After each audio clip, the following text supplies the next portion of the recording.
Hey, how you doing, everyone? Just if set things up a little bit. I'm not sure if you can hear me or not.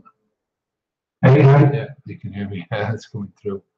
Okay. I'm going to start off with a question that I got just from somebody that said that they couldn't attend today. So it was just by emails. I won't give the name out for anyone in the email or anyone that's coming from the forums and the mastermind group, just to try and keep a little bit of privacy for those people. So anyone that's commenting on YouTube, but obviously, we'll put the names there. So this person says, I wonder if you can help. I may not be able to watch the live stream, but I have a question. I'm 11 days in and struggling. I live with my partner who's an alcoholic and continues to drink till he's falling down every night. I so far managed to resist it, but it's difficult. Also compounded by not sleeping well and being disturbed by his drunken antics when he finally goes to bed. The sofa is fast becoming my best friend. Any advice on coping strategies? I mean, one of the things that I tell you to do would be, to try and keep yourself as calm as possible. I know it's a difficult situation when all these, there seems to be a lot of disruption. Earplugs is a good option for people who are disturbed. And I know what you're talking about. I'm coming from a position. I was with somebody years ago who was in, I wasn't drinking that much then. They were drinking a lot, and when they were coming to bed, it was a few hours after I was going to bed, and a lot of disturbing and before that and everything. So I started using earplugs then, and I still use them now because I got used to it. I conditioned myself to actually going to sleep. So with the earplugs, a lot of the stuff that you're going to find with this whole journey is that you will change other people, but you're not going to change other people by just you saying it, and by you just being 11 days into this, right? It's not going to work like that. Your changes are going to be over the long term when people see long-term changes in you, and they see that you're not going back on what you're saying you're going to do. With partners and stuff, when you're in that situation, one of the biggest issues is that you're making the changes happen, and you've made all these changes happen long before you even started. The physical or the actual change, you've been thinking about it in your head. And a lot of other people, the people that are in your life, their first impression of this might be just what you're doing. You saying to them, I'm stopping drinking now, and that's it. So they've got to have time to adjust, and people will adjust. If they don't adjust, then you deal with that later on. But later on, if you carry on the journey that you're going, you'll be in a much better position to deal with it. As I say, coping strategies now would be just to try and calm yourself down. Sleep in another room, or as you say, the couch. Use earplugs. Take yourself out for walks or alone time so you can think and just get inside yourself. Understand that this is your journey. It's not anyone else's journey, and you can't force anyone else to do that. So I hope that makes sense. You can't go too deep into each question here. All right, so Kane Asprey says, hi from Dublin, Ireland. How are you doing? Are you all right there, lad? How often and for how long do you walk for each week? I used to walk when I stopped drinking first. I was walking for anywhere between 15 and 20 kilometers a day. So I was averaging out about between 80 and 90 kilometers a week. Now I'm doing a lot less because I'm going to the gym and I'm doing a lot of running on the treadmill. I'm lifting some weights and stuff. So that's sort of taking my time away from doing that. I really want to get back into the walking because it's one of those things that helps me to think a lot clearer and just do a lot of other things. So, hey Gary, how are you doing? Aris Builder says, hello everyone, how are you doing? Alicia Galinas, hey from Texas. Amelia M says, I decided to quit again after my drinking became daily.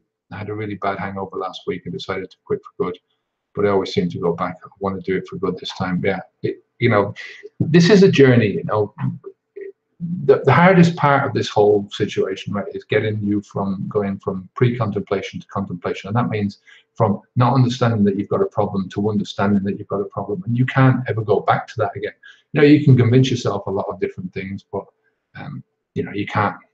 So once you get across that threshold of understanding that you've got a problem, the rest of it is going to be, you know, it's not easy sailing, but you're on that thing of, even if you have to go through 4 or 5 attempts to do it, so long as you learn from the attempt and keep cracking forwards.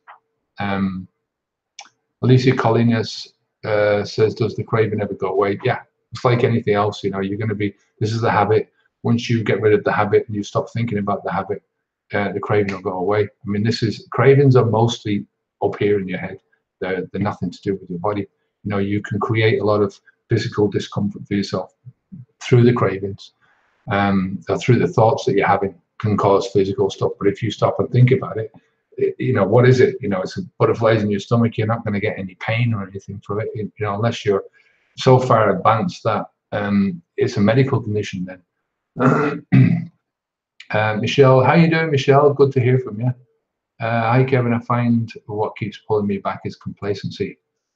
I can go for months quite easily without alcohol, but then I get smug and think to myself, the odd glass of wine won't do me any harm. It's the same thing with so many people, Michelle. You know, there's so many, you know, so many different aspects to this, but it's that thing of moderation again. You know, it's, I can handle 1 or 2 drinks, and that's the thing that keeps people really coming back. I think it's like this thing with pain. When you're in pain, you're likely to go out and seek help. Once the pain diminishes, you're not likely to seek help anymore, and you're likely to go back to the same action that was causing the pain. You know, I mean, you know, if it's banging your head off against the wall, then maybe not. But with alcohol and something that is vaguely enjoyable, or you think that there's benefits to it, you know, once you get out of the mindset that the benefits are, you know, when you first quit, you're in that stage of thinking that the pain is outweighing the pleasure. But then once the pain diminishes, the pleasure starts to come back up, or what you're thinking is pleasure, or what used to be pleasure. So Richard Dickinson says, how long does the alcohol withdrawal last? It depends. You know, it depends on the person. It depends on so many different factors. So withdrawal, yeah, I don't know. What do you think about AA? Says Neuroboy. I don't really have much to say about AA. I mean, I've made a couple of videos about it. I don't like the religious aspect to it. I'm not really into that, so that sort of put me off. I don't like the fact that you're putting things outside of your control. You have to give control over to something else. I think if you're making changes in your life, you've got to take control of yourself. Otherwise, you know, how can you know, you can go to all the therapy you want in this life. You can go and seek out coaching. You can go on to the different therapists. But at the end of the day, you've got to make the changes yourself. If you go to AA, you've still got to make the changes yourself. So that takes a lot of control. So, and the third thing I don't like is that you know, you're still referred to as an alcoholic for the rest of your life, and I think that's bullshit. So that's what I think about that. Kane Asprey says, on a nice evening, do you ever just say, oh, go on a few cold beers in the sun? No, I've gone way past that. At the beginning, yeah, you know, you get to that stage where you think, you know, wouldn't it be nice to have that? But it's again, it's that linkage between 2 different things. You know, having the sun, which is, you know, a nice warm sunny evening, is just nice on its own. You know, I can sit outside now and have a cup of tea, or even a bottle of water, and it's nice to do that because you know, it's just a nice pleasant feeling. But because we link the 2 and we're conditioned to link the 2, the advertisements, you look at advertisements on the television and it's pounding this into our brains all the time. You know, fun equals drinking, celebrations equals drinking, being out on a nice evening with the sun going down, or, you know, equals drinking. All that kind of stuff is all propaganda. You know, it's propaganda from an economic perspective, and you know, we're conditioned to believe that. Once you take it out and you separate the 2 of them out, you start to experience the real joy of just being in life without having to rely on something outside. The more you have to the more you're a slave to anything, whether it's any type of a drug or food or sitting on your ass all the time, the more you're going to connect these two things of relaxation or whatever it is that you're connecting, and you won't be able to do you won't be able to do this thing without the other thing in your life, if you get what I mean. You can't sit there with the sun without the alcohol. So Dermot Lynch, hey from Dublin, how many times have you failed to stay on the wagon? It's so easy to fall off. I never tried to quit drinking before this time. But there's a caveat to that. I tried probably hundreds of times to moderate my drinking. I never thought that I had to quit. I just thought that I had to cut down on the amount I was drinking, because I was convinced that drinking was a normal part of society, and therefore, if I was getting drunk and getting out of control and getting consequences from drinking, it was because I was drinking too much.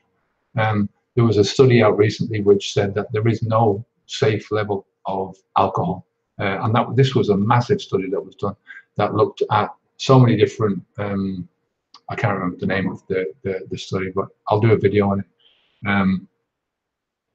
Hey Charles, how you doing? Charles Gallagher, thanks for this. Yeah, no worries. Aris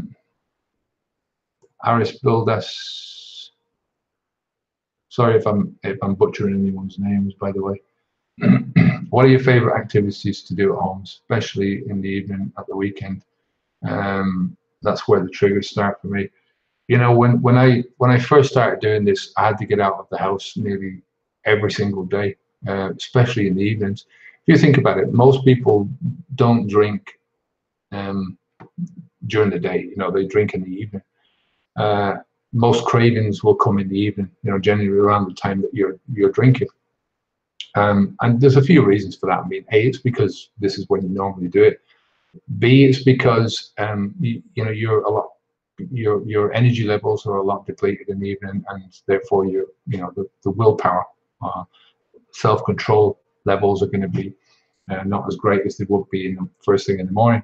That's why it's if you've ever tried to quit smoking, it's a day-long thing, whereas quitting drinking is normally you can just focus your energies into the evening. So when I quit, it was always getting out. Now I'm quite happy to go back to some of the things that I used to do. Sit in front of the TV for a couple of hours in the evening and just chill out. Watching Netflix or watching a movie or just chatting with Esther. A lot of the time I'm out walking. I go to the gym early. I do a lot of my energetic stuff in the morning. So I'm in the gym at 7 o'clock. I do my work sort of before 12 o'clock. I do a bit of studying as well. And then towards the evening, then it's just chilling, relaxing with Esther, and we've got 2 dogs, so taking them out for a walk and just doing things like that. It's nice and calm and relaxing and stuff like that. So that's about it. Weekend, we go out for long walks, and we tend to take more time now to go and visit. We live in a great part of the world in Spain, just outside Alicante. So there's so many different fantastic places to visit around here, and we go and take an Airbnb for a weekend, and just 2 or 3 days, chill out, look around the scenery, go to a couple of different restaurants and do that kind of thing. With more time on my hands now since I stopped drinking, more money, so you can put your money into other things. You have more time to create different things that will make you more money and make you more time and stuff. So Jake says, no question, just wanted to tell you that you and what you're doing is amazing. Appreciate it, Jake. Cheers. Rich, hi Kevin, you look great. Most guys I know your age look spent. Yeah, I was getting that way, I tell you, looking spent, feeling spent. I feel great now. A lot of it is to do with not just quitting drinking alcohol, but it's what opens up for you once you do stop. Most people will understand this experience of, when you drink, it tends to be that there's so many different areas of your life become revolved around that. Drinking, eating out, involves drinking. Going on holidays revolves around drinking. Relaxing at home revolves around drinking. And the longer you drink, I should say, the more your life gets concentrated down into this one funnel. And when you stop drinking, that's sort of released again, because you have to rethink so many different areas of your life. But that rethinking allows you to, one of the first things I did when I stopped after 4 or 5 months, I mean, I was trying to do this at the beginning, but I just wanted to get healthy. And I was trying all different things. But one of the first things I did was to start reading a lot of books on nutrition. And I went on to whole food, plant-based diet in August of that year. So I'm 5 years now, 5.5 years on that diet. And that's made a huge difference to my life, just to my energy levels. But, you've got the not drinking, you've got the nutrition, you've got the exercise, you've got all these different areas of your life. And plus you're expanding out and expanding your horizons and thinking, how much time do you spend in drinking and how much time do you gain back through not drinking, if you get what I mean. So all that time you've got to start thinking about, what am I going to do with this time? First few days people are going to be bored, right? Because they don't know it. They're so used to drinking and living that lifestyle around drinking. It's so easy for them because it's become habitual. Then you take out the drinking and all of a sudden it's like you're floating in a void and you just don't know what to do with your time. But it takes time for you to discover all the different things that you personally want to do. Some of this stuff is going to come from your past, from the things that you've wanted to do and you've pushed down, you just haven't done because you've been drinking. A lot of stuff is going to come because you are a different age now, you're in a different area, and there's just different things that you can do. So it happens gradually, it's not something that happens overnight, but it's a good thing.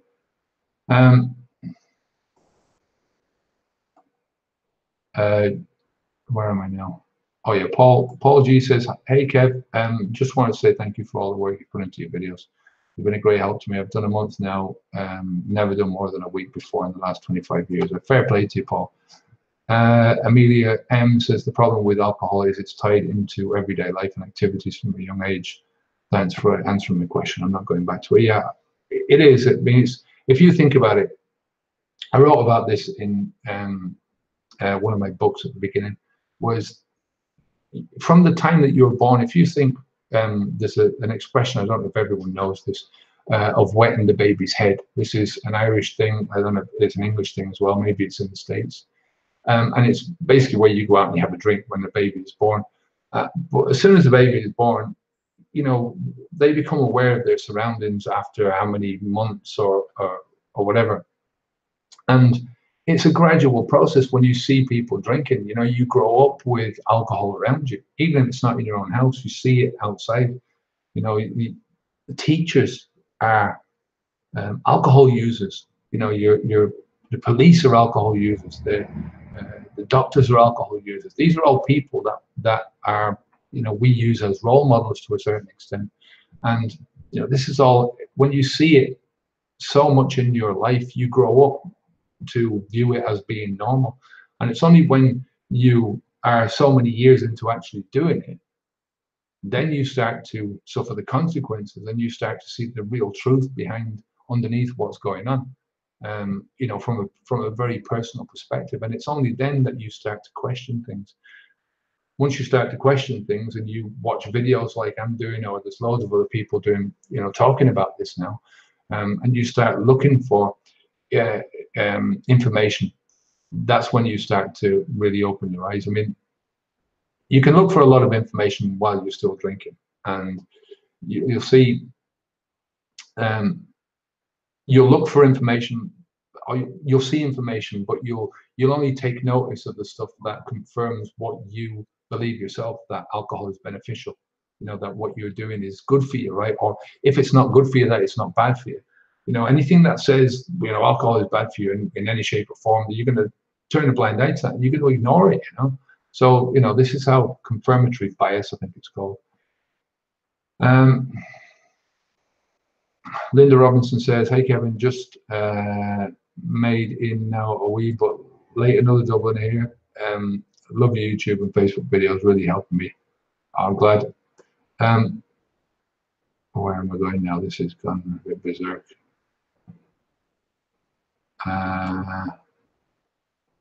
This is a name I'm going to butcher. Brynjar Bet. Sorry. Nearly 500 days and with help from yourself. Best videos out there by miles. Do you speak to any of your old alcohol buddies, drinking buddies? I went back to Ireland. It was one of the advantages that I had, I think, starting out. We moved to Spain to try and get away from the cold weather and stuff. But one of the reasons I moved to Spain personally was I wanted to get the cheap booze. So we lived here for a year on cheap wine, cheap beer, all this cheap stuff. But I left behind my old drinking buddies. And in that year, I didn't really gather another group of friends who were drinkers. You know, I had my family here, but my family weren't great drinkers. They drink, but they're not on the same level that I was with my old buddies. And I kept in contact with a couple of them for a few years. I went back to Ireland last year with my son, and we went into a pub to watch Arsenal play in the football. And I had some tea, and in walks this old buddy of mine, and he'd gone back, he'd reverted back, he was still drinking, he went back on the cigarettes, he'd given up his cigarettes, and he was cutting down on his booze when I had left and stuff, but he'd gone back and he left his partner, he'd lost his house that he was in, and he'd gone back to a room that he used to live in before I met him. You know, and it was such a sad thing to see, you know. I'm not saying it was just the drink that did it to him, you know, there's a lot of other things that can force that kind of life on you, but yeah, so I mean, a lot of the thing about drinking buddies is you have to put them into two different categories, right? The ones that are there just because of the alcohol, right? You're just friends with them because you drink with them, and then there's other people that you drink with and you do other things with as well. That first category, more than likely, they're not going to be a factor in your life anymore because just of the way it is. You know, how can you, there's just two different, unless they say, well, yeah, I'm willing to quit now as well, you know, and follow your example or do their own thing. Cup of tea.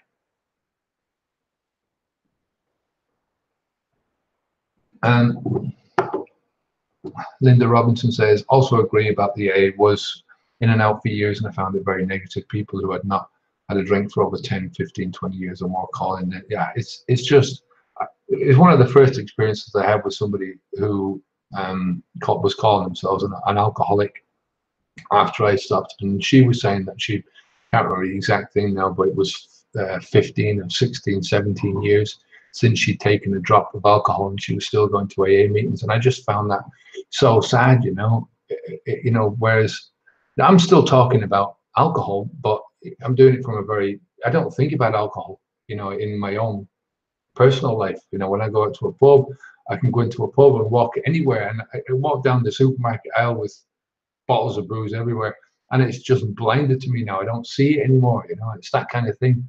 So, but if you're going to an AA meeting where they're continuously saying alcoholic, alcoholic, alcoholic, you're an alcoholic, you know, I'm an alcoholic, telling alcohol stories and revisiting the old times and stuff like that, you know, that kind of stuff is, you know, it's like kids talking, you know, it's like teenagers talking about when they were children, you know, and trying to get back to when they were kids. It doesn't make any sense.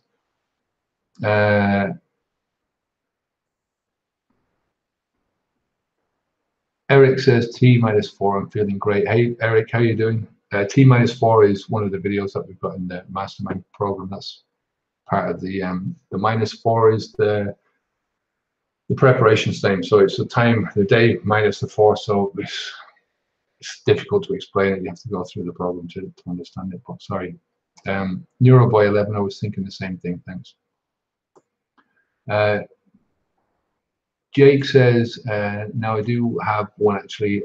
As a casual drinker, would you say that the health benefits of quitting alone make it worth it? Definitely. You know, you have to think about this like it's a poison. You know, any poison that you're putting into your body is, I mean, when you get drunk, it's called intoxicated for a reason, right? It's a toxic poison. It's a what's the name of it now? Can't think of it anyway, but it's one of the few things that can get through into you've got this sac around your brain called the blood-brain barrier. And it's one of the few substances that you can put inside your body that can actually get through that barrier hole, you know. So, and then it's swooping around your brain. So even small amounts, if you imagine that you can put a brain or you can put an organ into a jar of alcohol, and it will pretty much stay that way, you know. Maybe you get a bit discolored, but it will preserve that organ for God knows how long, you know. And so imagine what that's doing to your mind, you know, when you know you've got all these very delicate chemical interactions going on in your brain, and you know, you're putting something like alcohol in there, which is really rough shit, you know. It's like, and this is, you know, and that's not just, you know, when you talk about the units of alcohol, there's 12 units of alcohol in a bottle of wine, right? Your liver, a normal, young, healthy liver, can metabolize 1 unit of alcohol per hour. So that one bottle of wine, right, it's going to take, I think it's 10, is it 10 or 12? I can't remember. 10. So even you say 10, so it's 10 hours for that to metabolize out. When your liver is metabolizing the alcohol, it cannot, you know, it can't do two jobs at once. It can't go, oh, well, I'm going to split off and I'm going to metabolize the alcohol with this half of the liver, and I'm going to, you know, do all these other functions that I'm supposed to be doing with the other half.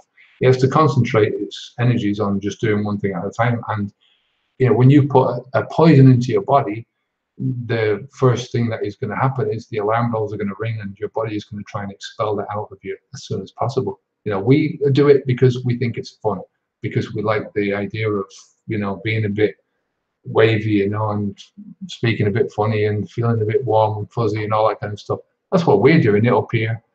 But your body looks at it in a completely different way, you know, as a poison. So even small amounts of this stuff in your body, I mean, look, you get small bits of alcohol through the food that you're eating, through the digestive processes, right? But your body can handle all that. No matter how much you're putting in from food, it can handle it.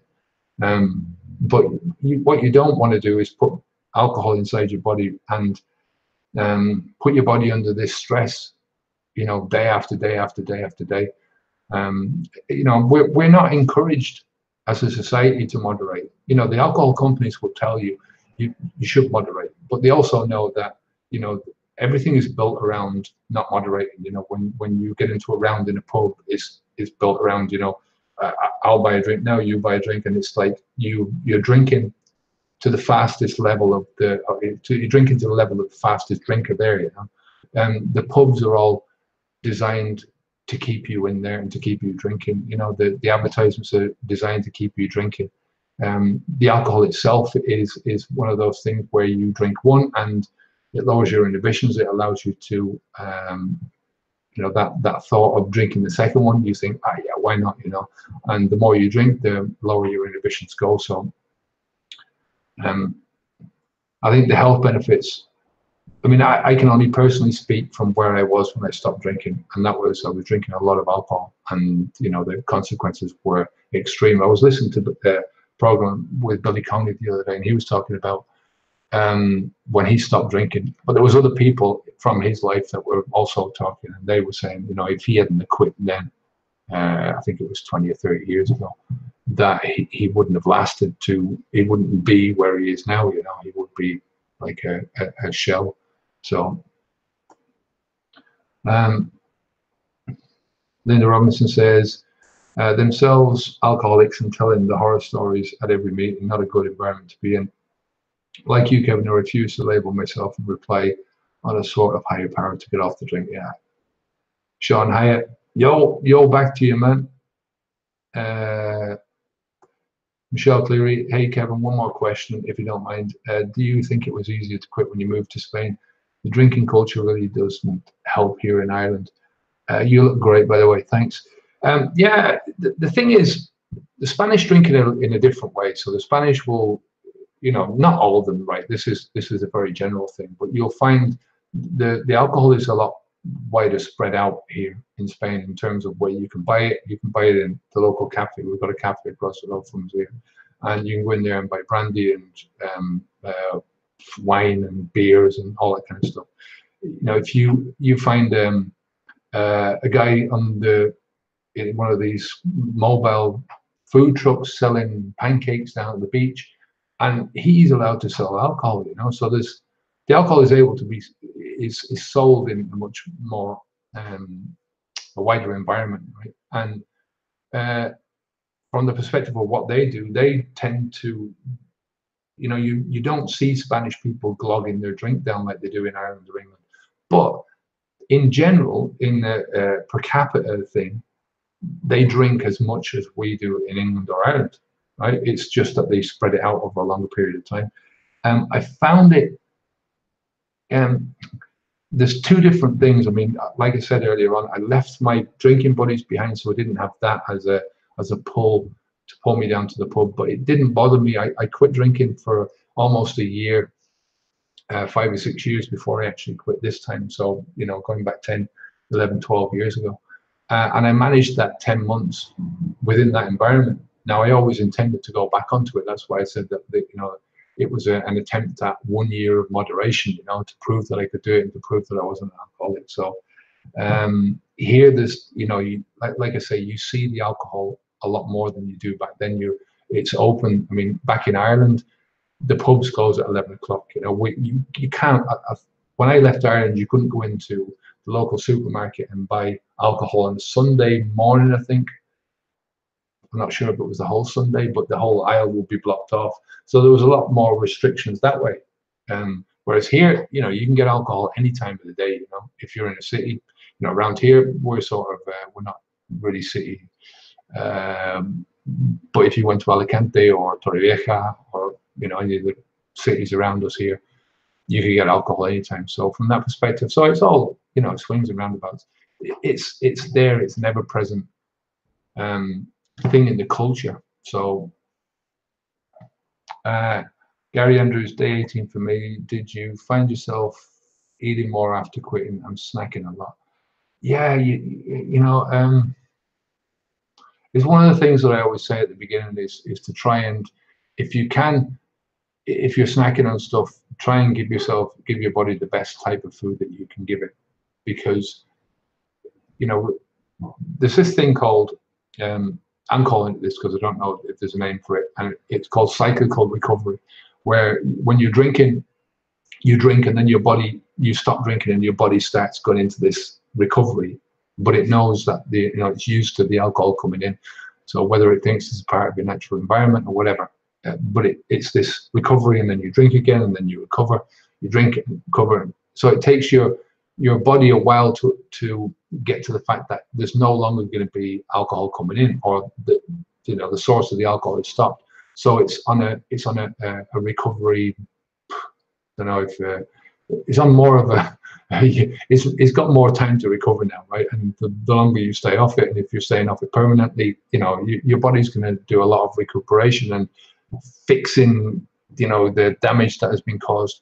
And your body can only fix the damage with the fuel that you give it, right? So you are what you eat. Is if you shove in McDonald's burgers, that's what your body's going to attempt to fix your body with, not in actual McDonald's burgers, but in the nutrients that it can extract from that and distribute and work on that.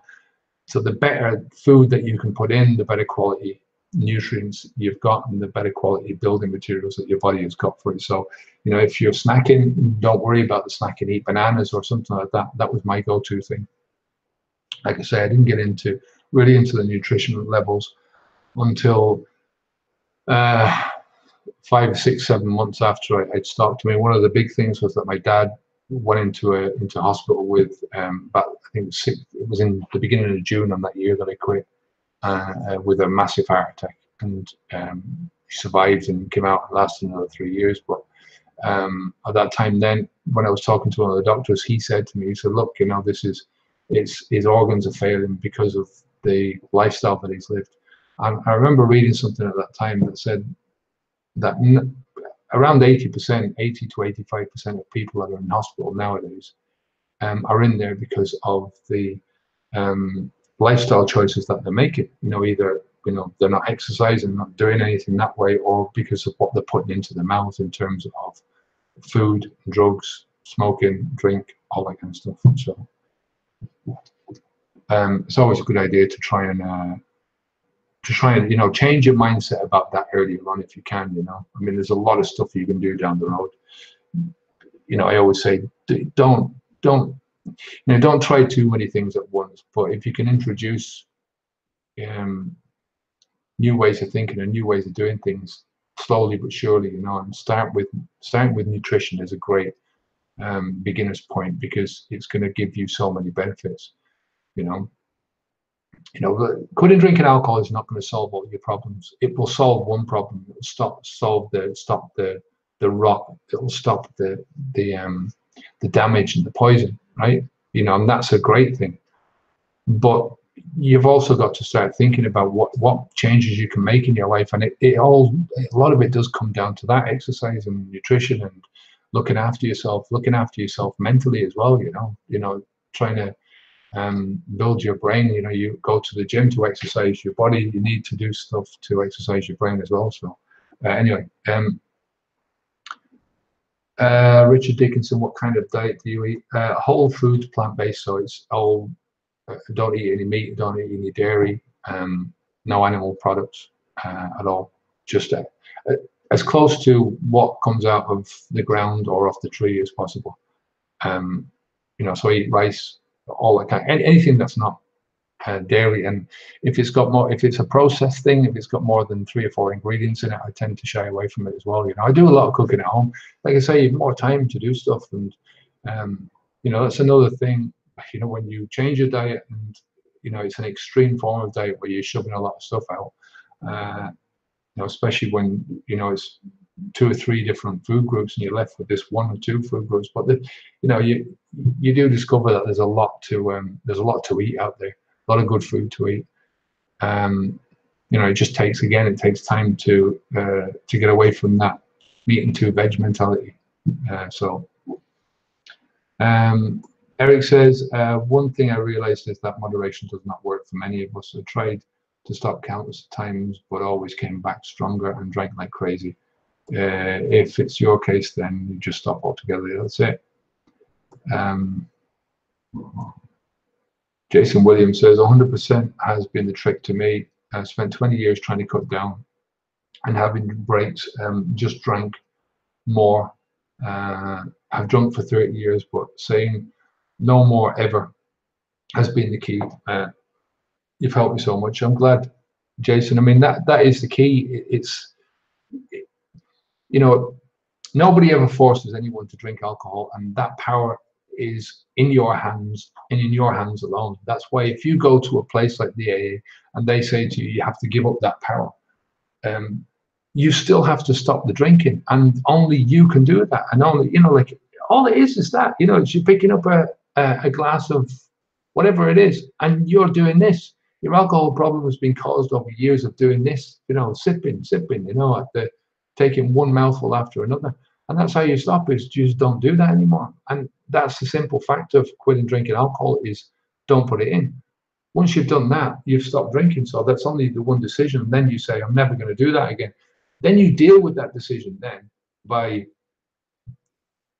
like I say, organizing your life. You need to, it's taking it one bit at a time. You build up you use your self-control to do that, not do that one thing. And no matter what else happens in your outside life, you say to yourself, right, I'm going to look into these things, right, into how I can relax, how I can sleep, how I can socialize, how I can enjoy myself, celebrating, how I can go on vacations, and all of these things now without alcohol. There's so many different areas, so many smaller areas that only you will know about when they pop up, and this thing, and geez, I didn't realize that, I feel like a drink here, I didn't realize it would affect me. And that's just one more area that you have to deal with, but it's not difficult. I mean,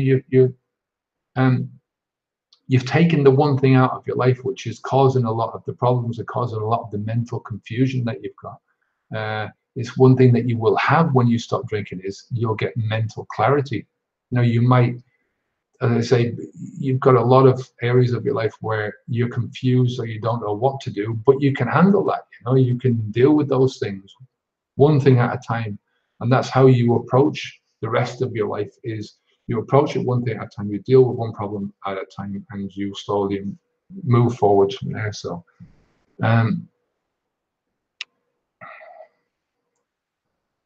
Linda Rosen says, just to add, you look like you lost more weight. I've lost a few. I put on a lot of weight over Christmas. We were in Holland with Esther's family, and her mother is an absolute lovely dote of a woman. She's lovely, you know, but when you're there and she's putting all this food, and you know, this is a woman who is traditional meat and two veg. So I'm going up there, and I can't explain what whole foods plant-based is, so it's the simplest word is vegan. I mean, she understands vegetarian, so you know, a lot of the stuff has got bits of egg in it and there's bits of cheese in it, and I've got no choice but to eat this, you know. So you know, I always start, I'm on this diet for a health reason. You know, I've got moral concerns as well about meat, but that's a separate thing, right? I'm primarily, it's for me and my health. So, you know, every so often, if I'm in a position where, if I'm in a situation where I've got to eat something, I will. You know, and it's just so much, so many good meals, but very fattening meals. So I put on at least 2 kilos when I was over there. Bit mad. Okay. Moorish Irish man says, Kevin, thanks for all your help. That's a great name. I'm really struggling with the mental side when I quit. I failed yesterday, so I need to start all over again.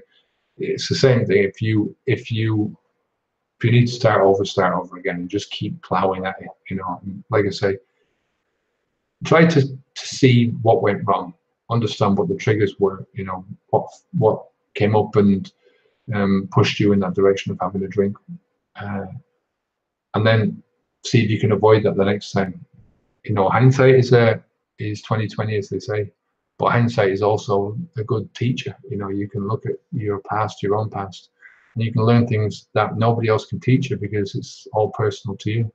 And if you can take those lessons from what's happened, especially in your recent past, and apply those to the future, and think, right, well, when I get into that situation again, I'm not going to do that. I'm going to do something else. And just putting that thought into your mind is often enough to keep you off that one thing. And if you fail on another occasion and you do something else, it's, you know, you examine it from that new perspective. So you've got 2 different areas now where you know, and you just move on like that. So there is no failures. You know, there's always, they say that, you know, any success is paved by so many different failures along the way. Every successful person has had so many failures, you know, but you look at them as stepping stones to your own personal success. It's one from the forum. It says, Gary, Kevin, in one of your videos, you talked about the need for unlinking alcohol from pleasurable or unpleasant things. I think I understand that, but how do you do it? It's a gradual thing. I mean, you know, it's take one example of relaxation.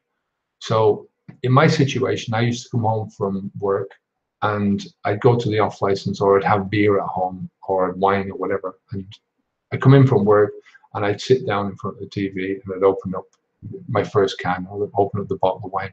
And that was the you know, that linking of relaxation with alcohol with my surroundings was, you know, built up over many years.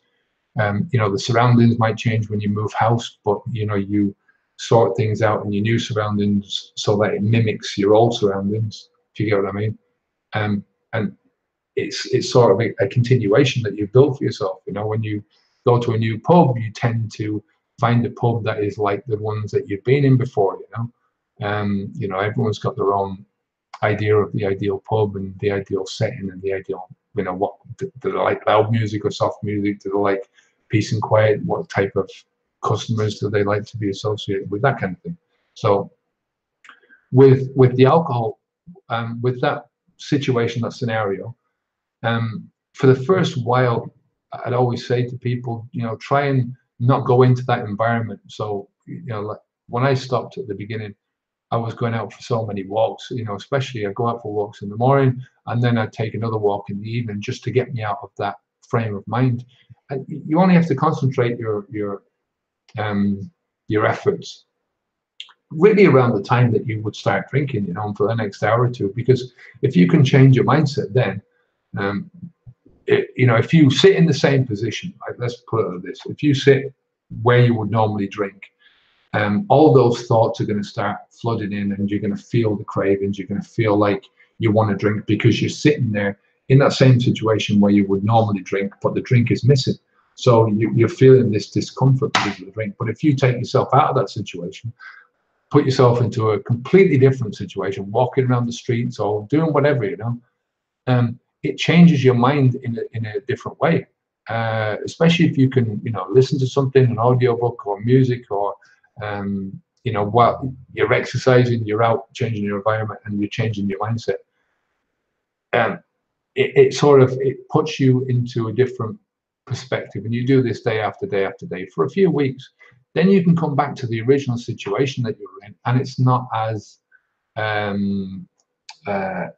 uncomfortable anymore, because you've got that bit of a time frame between when you stop drinking and now, right?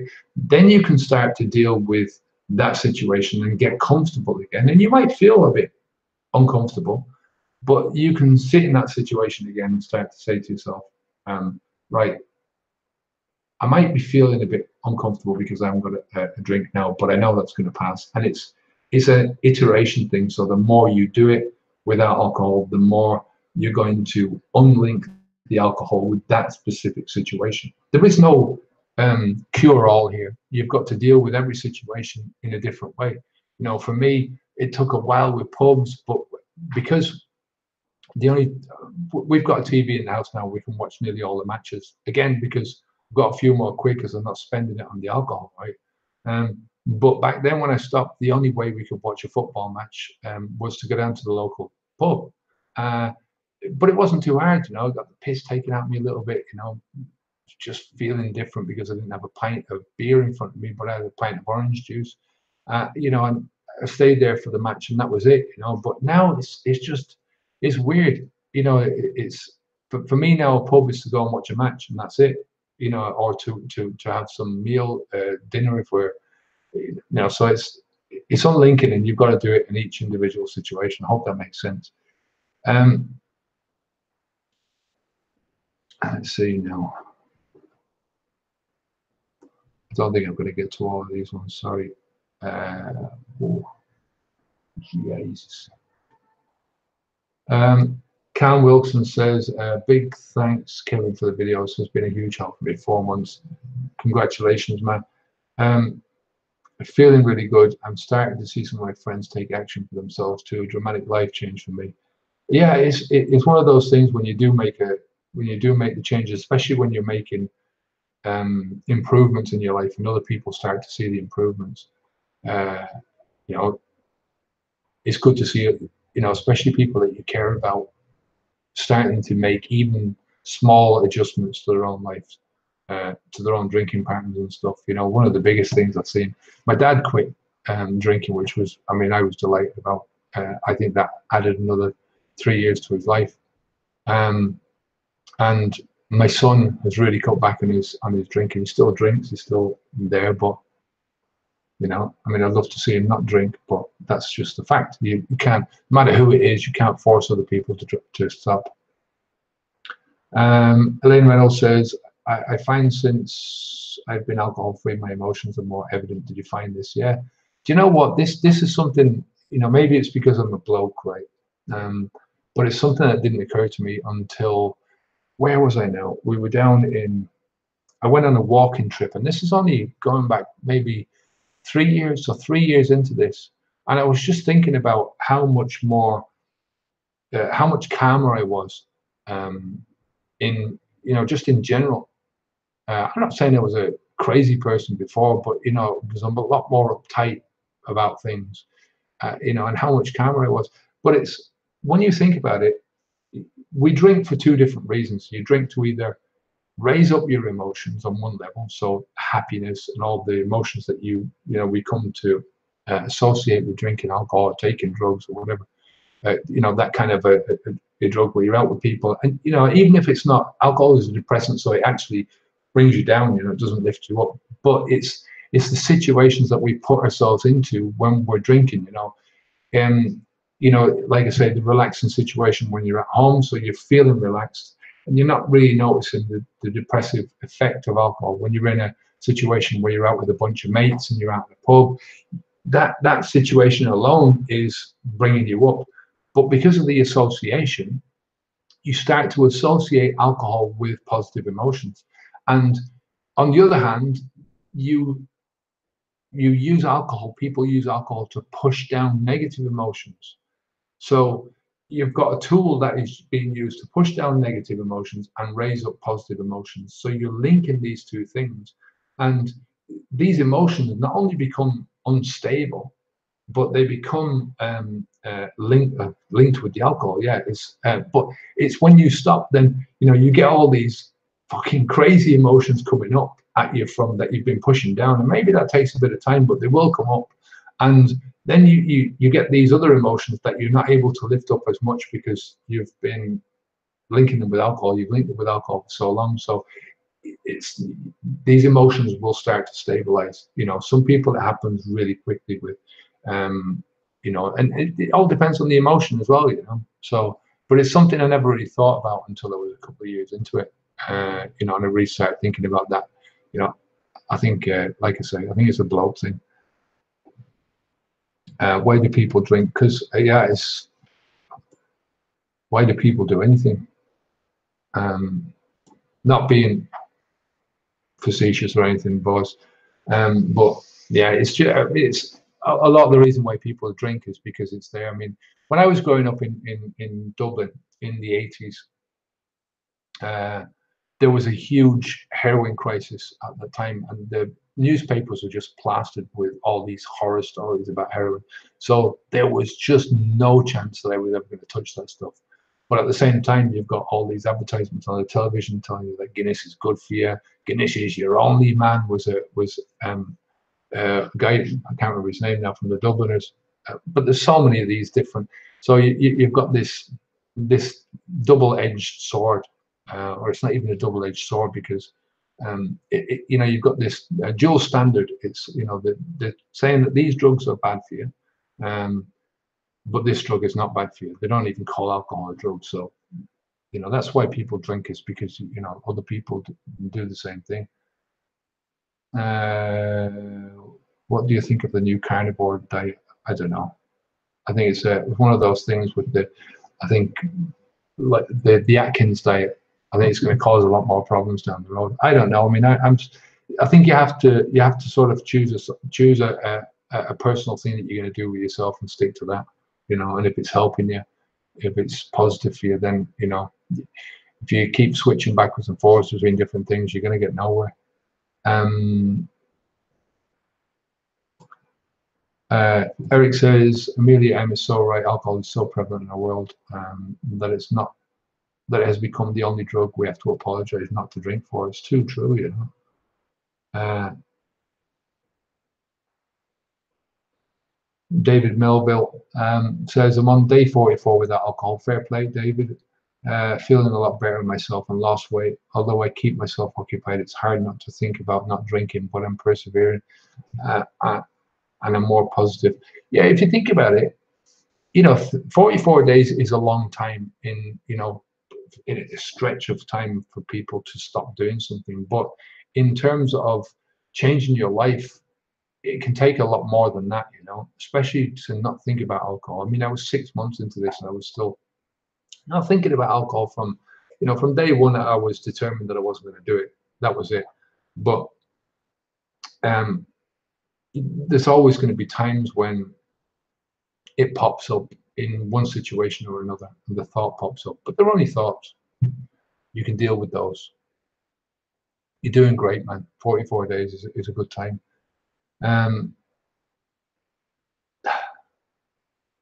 Thanks. I'm not going to say this. Somebody says you look good. I'm glad. Yeah. I think that's a Polish name, and I'm going to destroy that. So you know who you are. Rich, I'm off the drink for the best part of 18 months because of your videos. Fair play, Rich. I've had a few lapses, but no binges. anyhow. I used to feel alienated at work because my colleague glorified work, booze. So many people have said this to me over the years, that, you know, when you go and you're not drinking in, but this is shallow minds, isn't it? That's what you have to put it down to. You know, you've got to build yourself up, as you say. 18 months, if you listen to that kind of crap, where would you be? You know, you wouldn't be where you are now. So, you know, it's, they always say that you can tell a lot about a person by their 5 closest friends, or the 5 people around them that are closest to them. You know, and generally, it's, you know, I still get the same thing off my brothers. A couple of my brothers still 6 years in, and they take the piss, but it's like, hey, you know, this is me, this is my life. Look at what's happened in my life since I've stopped drinking, and they can't say that themselves. You know, they're still doing the same old. So, and you know, it's a destructive path that they're on. You can't, unless you stop the destruction, you can't get off the path. Henry Holmes says, "I've mates who drink and mates who don't drink. That's the cool people of Brussels, and no one berates one another." That's a good thing. And it's the same. I mean, I've got loads of people in my life who drink. Most of my family, as I say, drink. You know, most of people that I know, my associates, you know, colleagues, friends, drink. I don't know very many people who don't actually drink anything. But yeah, I'm quite happy doing what I'm doing, so it doesn't make any difference. Jason Williams said, "I had my first sober night for 32 years this year. Was present for my 14-year-old son playing Scrabble." That's great. Now, this Christmas was the best. Oh, sorry, the first New Year's Eve, I didn't get that. First New Year's Eve for 32 years this Christmas was present for my 14-year-old son playing Scrabble. This Christmas was the best I've ever had since I was a kid, because it was dry. Yeah, my first Christmas when I started out that, I was in almost a year off the alcohol, and I was really nervous about going into the Christmas because of the expectations. Always done it before, and it was that first Christmas was the best Christmas I had ever spent. And you know, they're just, I love Christmases now. You know, there's not so much. I mean, to be honest with you, Christmas for me now, I think it's different when you're a parent. You've got young kids at home. But me, Sean is living in Ireland. It's great. I mean, I'd love to. I think next year or the year after, we're going to go over to spend some time with Sean and my granddaughter. And I think that you get the Christmas spirit. But now we just do different things. I mean, we went, let's say, to Holland this time, and the Dutch have got different traditions for Christmas than I'm used to. So I sort of, you know, just sitting in and having a meal, and then they have the second Christmas on the 26th, and you know, it's really chilling and relaxing, but much better than what I used to do, which was just get drunk. So fair play to you, Jason. Now, you know, that to me is, you know, watch your 14-year-old son playing Scrabble. If you can use your children as that kind of a motivation, I think it's one of the best forms of motivation out there. Because not only are you able to play a more active role in their lives because you're not drinking, you're just being so much of a better role model for your kids, you know, and they're much less likely to go into the same lifestyle that you have. So, Laura's so grateful for this, man. No problem. Oh, that's Barry's tea, or at least Lane's. Oh, do you know what? I stopped drinking tea. I have the odd cup of tea now with, I mean, because I don't drink the old cow's milk anymore. I drink soy milk, and it's weird. Sometimes we get this milk here, and I don't know what, you know, it's got a bit of vanilla flavor, and it just makes the tea taste horrible. So this one I'm drinking now is Manzanilla. It's chamomile tea. I drink chamomile. I drink there's one called Valerian, which is a great one if you're chamomile as well, if you want to relax at the end of the day. But Valerian is a nice tea to help you to sleep at night. There's all different teas, but I do have the Barry's tea every so often. My dad brought me over about, I think there was a big bag of the stuff. I'm not sure what it was now. No, it was actually Tetley's. It was an English Yorkshire tea. And I've still got some of it. And so my dad's gone now 3 years. So the tea still. I mean, I have an old cup every so often. So, listen, lads, I'm going to have to go. It was really good. I'm sorry I didn't get around to the rest of the comments. I'll do these more regularly. I really enjoyed doing them. So thanks for all the questions. If you want to click on the link down below, if you want to, there's a book down there if you want help with stopping drinking alcohol. There's just a few tips in there, that will help you. There's a few videos as well that we send out to you every I think for the first 10 days or something. Plus, if people are interested in the mastermind group, it's there's a $1 trial, and there's a lot of stuff in there that can help you. So, but thanks for all your questions today and all your lovely comments. Really appreciate them, and I'll speak to you again soon. Again, I'm sorry I didn't get around to all of them, but we'll do another one next month. All right, take care of yourself. Onwards and upwards. Take care. Bye now.